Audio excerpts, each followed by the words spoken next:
കണ്ണൂരിലെ യുവ വ്യവസായിയെ തോക്ക് ചൂണ്ടി ഭീഷണിപ്പെടുത്തിയ കേസിൽ അന്വേഷണം കൂടുതൽ സിപിഎം നേതാക്കളിലേക്ക്. ആലപ്പുഴ കഞ്ഞിക്കുഴി ലോക്കൽ സെക്രട്ടറിക്ക് പോലീസ് നോട്ടീസ് നൽകി. ഏരിയ സെക്രട്ടറിക്കും ഉടൻ നോട്ടീസ് നൽകിയേക്കും. ഈ വിഷയത്തിൽ കൂടുതൽ സിപിഎം നേതാക്കളിലേക്ക് കാര്യങ്ങൾ എത്തുന്നു എന്നുള്ളതാണ്. ഇത് സംബന്ധിച്ച പോലീസിൽ പരാതി നൽകിയപ്പോൾ അവിടുന്ന് അനുകൂലമായ നടപടി ഉണ്ടായില്ല എന്ന രീതിയിൽ പരാതി ഉണ്ടായിരുന്നു വ്യവസായിയുടെ ഭാഗത്തു നിന്നും. നിങ്ങൾക്ക് ഈ കേസിൽ നിന്ന് പിന്മാറുന്നതാണ് നല്ലത് എന്ന രീതിയിലാണ് പോലീസിന്റെ ഭാഗത്തു നിന്നുമുണ്ടായ പ്രതികരണം എന്ന രീതിയിലാണ് വാർത്തകൾ വന്നത്. ഇപ്പോൾ കൂടുതൽ സിപിഎം നേതാക്കളിലേക്ക് അന്വേഷണം എത്തുന്നു എന്നതാണ് മനസ്സിലാക്കുന്നത്. യുവ വ്യവസായിയെ തോക്കു ചൂണ്ടി ഭീഷണിപ്പെടുത്തിയ കേസിൽ ആലപ്പുഴ കഞ്ഞിക്കുഴി ലോക്കൽ സെക്രട്ടറിക്ക് പോലീസ് നോട്ടീസ് നൽകിയിട്ടുണ്ട്. ഈ ഏരിയ സെക്രട്ടറിക്കും ഉടൻ നോട്ടീസ് നൽകിയേക്കുമെന്നാണ് ലഭ്യമാകുന്ന വിവരം. എന്തുതന്നെയായാലും പോലീസും ഗുണ്ടാ സംഘവും ഗുണ്ടാ നേതാക്കളും തമ്മിലുള്ള ഒത്തുകളി നടക്കുന്നു എന്നൊക്കെയുള്ള വലിയ ആരോപണം ഉയരുന്ന പശ്ചാത്തലമുണ്ട്, പരാതി ഉയരുന്ന പശ്ചാത്തലമുണ്ട്.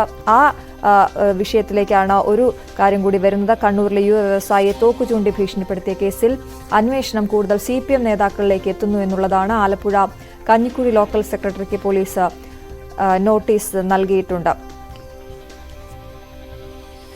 ശരണ്യ സ്നേഹജൻ ചേരുന്നു വാർത്തയുടെ വിശദാംശങ്ങളുമായി. ശരണ്യ, ഈ കൂടുതൽ സിപിഎം നേതാക്കളിലേക്ക് ഈ അന്വേഷണം എത്തുന്നു എന്നറിയുന്നു. ആലപ്പുഴ കഞ്ഞിക്കുഴി ലോക്കൽ സെക്രട്ടറിക്ക് പോലീസ് നോട്ടീസ് നൽകിയെന്നും അറിയുന്നു. എന്തൊക്കെയാണ് വിവരങ്ങൾ?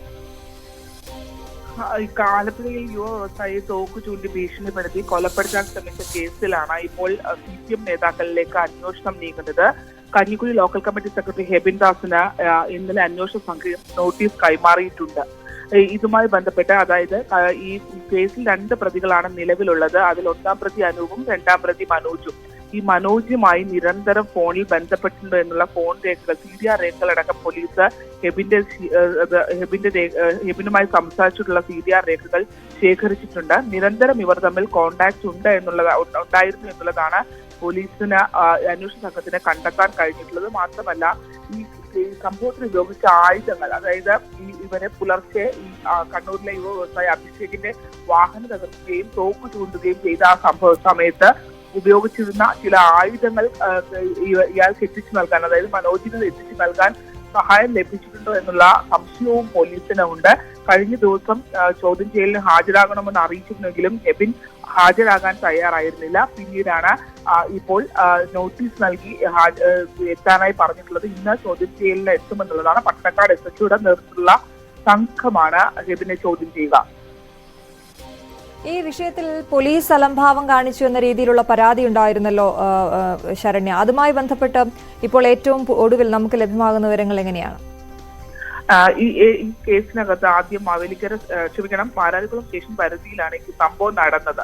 പക്ഷെ പിന്നീട് ഈ സംഭവത്തിനകത്ത്, ഈ കേസിനകത്ത് പോലീസിന്റേതായ ചില വീഴ്ചകൾ സംഭവിച്ചിരുന്നു. അതായത് കായംകുളം പോലീസ് സ്റ്റേഷൻ പരിധിയിലേക്ക് ഇവർ ഈ രക്ഷപ്പെട്ട വാഹനവുമായി ഈ യുവ വ്യവസായി പോവുകയും അവിടെ നിന്നും മാരാരിക്കുളം പോലീസിനെ ബന്ധപ്പെടാൻ ശ്രമിക്കുകയും ചെയ്തിരുന്നു. മാരാരിക്കുളം പോലീസിൽ ബന്ധപ്പെട്ട പ്രതികളുടെ വിവരങ്ങൾ, അതായത് മനോജിന്റെയും ഒപ്പം തന്നെ അനൂപിന്റെയും വിവരങ്ങൾ കൈമാറിയപ്പോൾ ഇവരാണെങ്കിൽ വിട്ടുപോയിക്കോ, അവർ കുഴപ്പക്കാരാണ് എന്നുള്ള രീതിയിൽ കേസെടുക്കാൻ തയ്യാറാവാത്ത രീതിയിൽ ഒഴിവാക്കി വിടാനാണ് മാരാരിക്കുളം പോലീസ് ശ്രമിച്ചത്. മാത്രമല്ല, അതിനകത്ത് കൃത്യമായി കഞ്ഞിക്കുഴിയിലെ പാർട്ടി നേതൃത്വത്തിന്റെ ഇടപെടൽ, CPM നേതൃത്വത്തിന്റെ ഇടപെടൽ ഉണ്ടായി എന്നുള്ള ആരോപണം നിലനിൽക്കുകയും ഈ പ്രതികളും ഒപ്പം തന്നെ യുവ വ്യവസായിയും ഈ കഞ്ഞിക്കുഴിയിലെ ഏരിയ നേതൃത്വവുമായി ബന്ധപ്പെട്ട ആളുകൾ തമ്മിലുള്ള ബന്ധങ്ങളും ഒക്കെ ഏറെ ചർച്ചയായിക്കൊണ്ടിരിക്കുകയാണ്. അത്തരമൊരു ഇടപെടൽ ഉണ്ടായി എന്നുള്ള ഒരു ആക്ഷേപം നിലനിൽക്കുന്നത് കൊണ്ട് തന്നെയാണ് ഈ കേസ് എടുക്കാതെ മാരാരിക്കുളം പോലീസ് ആദ്യം ഒഴിവാക്കിയത് എന്നുള്ളതാണ്. എന്തായാലും മാരാരിക്കുളം പോലീസ് FIR ഇട്ടതിന് ശേഷം ആ കേസ് പിന്നീട് മാരാരിക്കുളം SHOയിൽ നിന്ന് മാറ്റി പട്ടണക്കാട് SHO സനലിനാണ് ഇപ്പോൾ അന്വേഷണ ചുമതല.